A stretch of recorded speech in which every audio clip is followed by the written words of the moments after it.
हरियाणा के राज्यसभा चुनाव में टाइट फाइट में कांग्रेस एक वोट से उनका कैंडिडेट जीत पाया है। कांग्रेस कैंडिडेट कर्मवीर सिंह बौद्ध 28 वोट पाकर राज्यसभा पहुंचे, जबकि बीजेपी समर्थित निर्दलीय उम्मीदवार सतीश नांदल को 27 वोट मिले, यानी कि एक वोट रह गया, नहीं तो हो सकता है कि स्थिति कुछ और होती।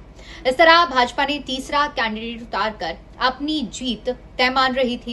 इधर कांग्रेस को चुनाव में हराने पर मजबूती से काम किया जा रहा था। इसी वजह से उनके 5 विधायकों ने क्रॉस वोटिंग की और 4 के वोटों को अवैध करार दिया गया। अब क्रॉस वोटिंग को लेकर एक नाम, जो कि 4 नाम पहले बताए जा रहे थे, लेकिन एक ऐसा नाम जो कि काफी ज्यादा चर्चा में है, मोहम्मद इलियास का नाम भी सामने आया था, जो कि मेवात के पुनाना सीट से विधायक है। अब उनके अलावा 4 अन्य विधायकों के बारे में भी जो जानकारी मिली है, जिनके नाम खुद बीके हरिप्रसाद ने ऐलान किया है। इन 4 विधायकों में से एक और ऐसा विधायक है जो मुस्लिम समुदाय से आता है, जिसका नाम मोहम्मद इजराइल बताया गया है, जो कि हथीन सीट से विधायक है। इसके अलावा रतिया के जर्नैल सिंह सठौरा की रेणु बाला और नारायणगढ़ की शैली चौधरी भी वो उन नामों में शामिल हैं जिन्होंने क्रॉस वोटिंग की है। कांग्रेस ने इस मामले में सभी जितने भी विधायक हैं जिन्होंने क्रॉस वोटिंग की है, उन सभी विधायकों को कारण बताओ नोटिस जारी किया है।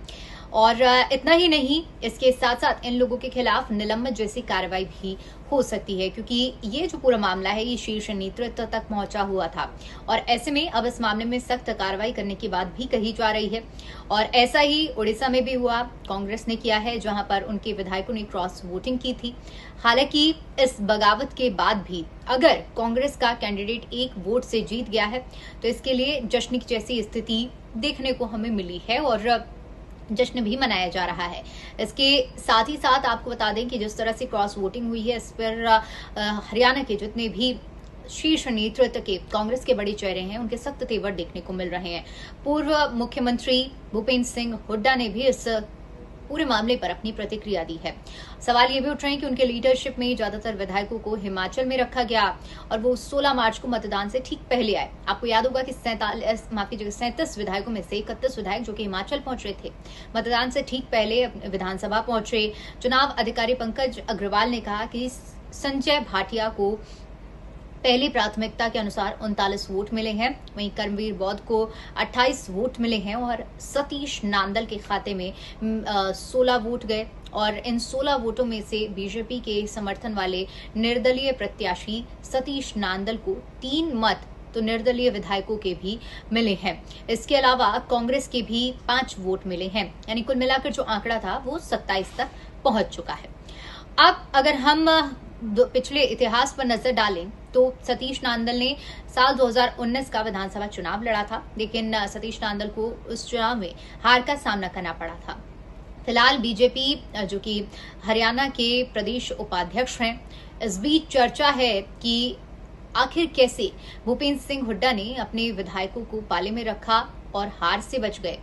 इन पूरे मामले में चर्चा ये भी हो रही है कि जो राज्यसभा के चुनाव हैं, इससे कांग्रेस की छवि को मजबूत करने का एक संदेश, एक प्रयास किया जा रहा था कांग्रेस की ओर से, लेकिन फिर भी बगावती तेवर देखने को मिले हैं।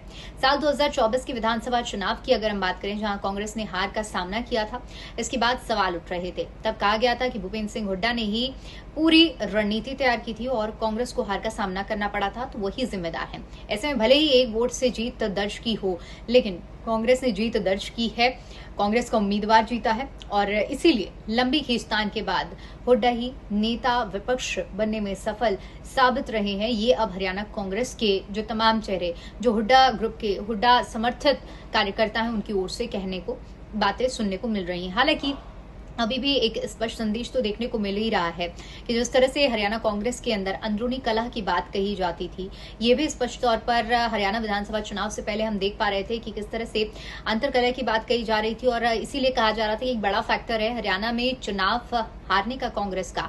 तो अब